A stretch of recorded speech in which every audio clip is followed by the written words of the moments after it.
Welcome to my Self-Care Shit, the podcast, where we talk about what true self-care looks and feels like. I'm your host, Kathy Love, two-time TEDx speaker, author, and self-care coach. Each week, we'll have honest conversations on how to create the peace and stability we crave in our lives.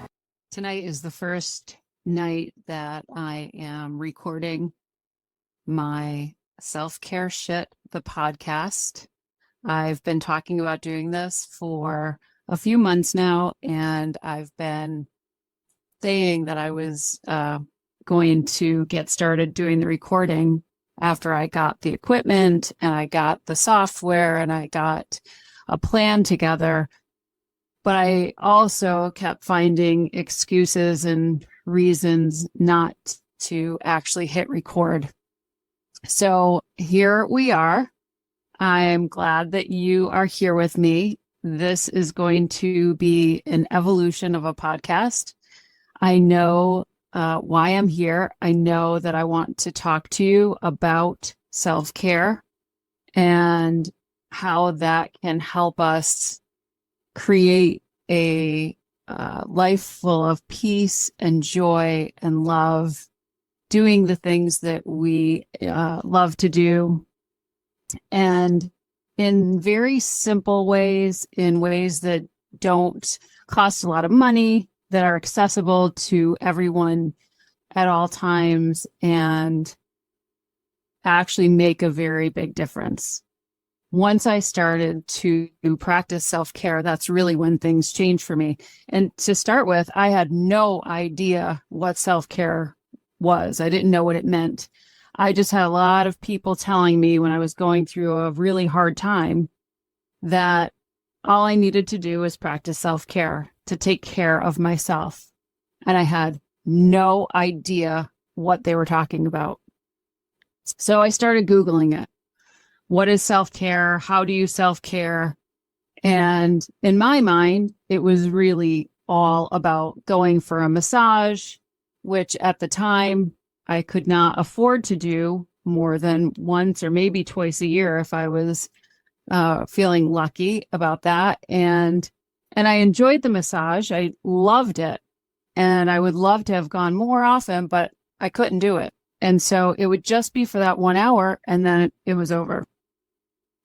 To me, self-care was going to get your nails done, but I've never really been into that.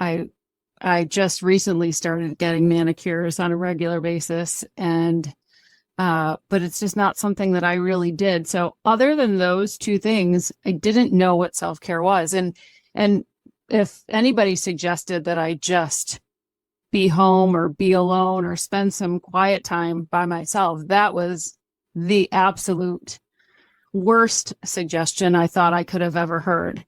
I really avoided any time by myself.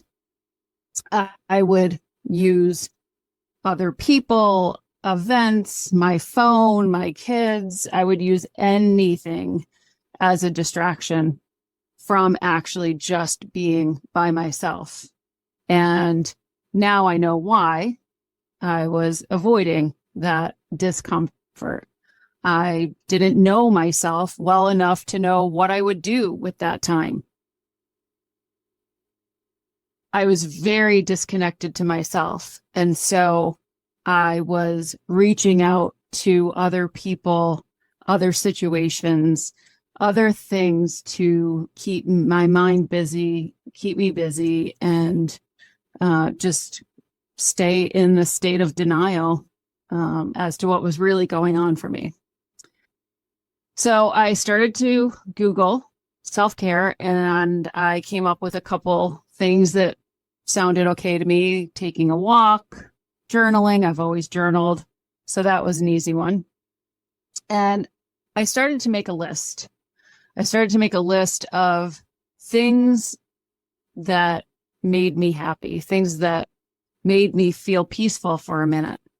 And I would keep this list and add to it over weeks or a month or however long it took.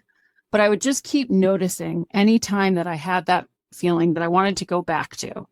And that was the first list that I started to make that ultimately ended up being a part of my self-care shit, the workbook that you may have seen or even tried some of the pages, started working on some of the pages in it. But it was really about not knowing.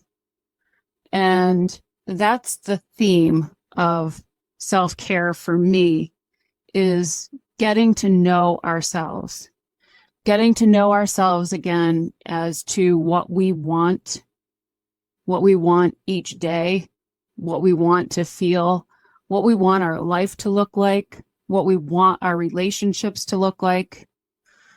What do we really want? It's about knowing what we need. What do we need in our life to make us feel peaceful or quiet, or calm? What do we need to make us feel happy? What do we need to make us feel healthy? And what do we think? What is our opinion on things? What's our favorite color? What do we love to wear? What do we feel comfortable wearing? Where do we want to go when we have free time? Which restaurant do we want to go to? What's our favorite food?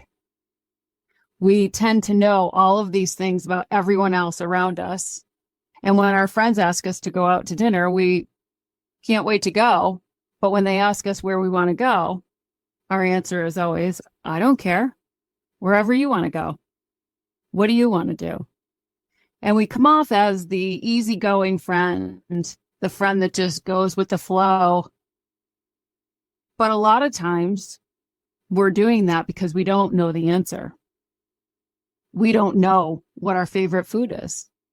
We are so used to making choices based on everyone else around us.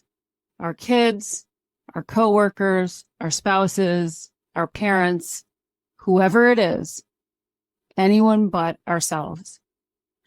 And so as we go through this podcast, and I'm going to keep them short, so each week we'll talk about something different. I've got lots of ideas. I may bring up a topic. I'd really like to go back in time into some of my journals that I've kept over the years and pull things out that I can see differently now and get some insight from. I have questions that come up very often with the clients that I work with when I'm coaching on self-care. I have some guest speakers who can come in and talk to us about some options and some ways that we can practice self-care that make sense for us, because everyone has a different idea, a different need for what self-care is for them. And all we need to do is keep looking for what works for us. Somebody may suggest yoga. We may not like it. Someone may suggest going for a hike. That might not be our thing. But what we'll do is we'll keep looking. We'll keep looking until we find the thing that works for us. So stay with me. This, like I said, this is going to be an evolution. I will be sharing some of my story. I'll be sharing some of the things that I still go through on a regular basis, and experiences that I have that I may find interesting. And I want you to leave me comments and ask me questions. And I want to make this a place where you can come in and spend 10 or 15 minutes and take something away for that day that you can start to practice with your self-care shit. Great job making time for yourself today. Be sure to subscribe to my Self-Care Shit, the podcast, wherever you listen in. Your 5-star review will help get this show to whoever needs to hear it. Go grab your free daily self-care checklist on my selfcareshit.com. Please take the last minute of this podcast for yourself to listen to the ocean waves and breathe.